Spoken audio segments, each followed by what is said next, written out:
This is the Dumbbell Goblet Cyclist squat.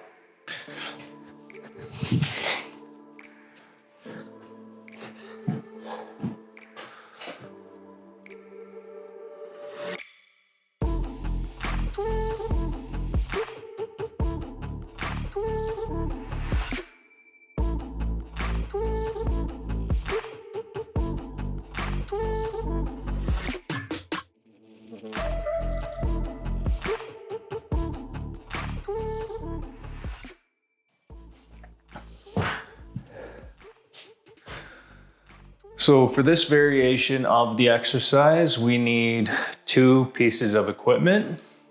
We just need a single dumbbell and a slant board.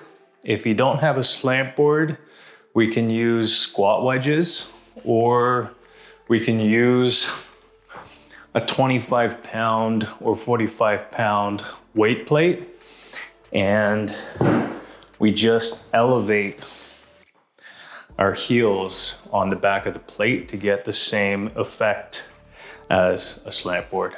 So for today, I'm just going to use this. So to get into position, we want to bring the dumbbell up into the goblet position. You can do a deadlift and then just kind of throw it up. Keep the dumbbell close to your chest and make sure you're aligned properly with the slant board before you start stepping back onto it. So for the cyclist squat variation, our feet stance is going to be a lot more narrow than the traditional squat. So bring your feet close together and also maintain a vertical torso as you're squatting down. So you have a nice proud chest, shoulders are back, the dumbbell is tucked into your chest, and then you'll take a big deep breath and then slowly come down to the bottom position.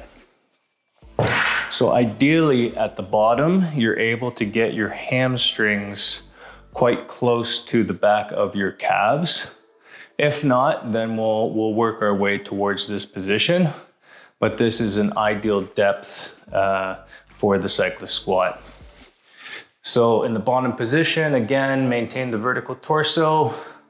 We're going to come back up to the starting position. So show you one more rep, big deep breath, right down to the bottom, and then finishing at the top. So I like this variation relative to a normal squat, just because of the range of motion. You're able to get down a lot deeper in this variation. Some people have limited ankle mobility, so in the traditional squat, they're restricted from getting the depth that you would get from the squat on the slant board.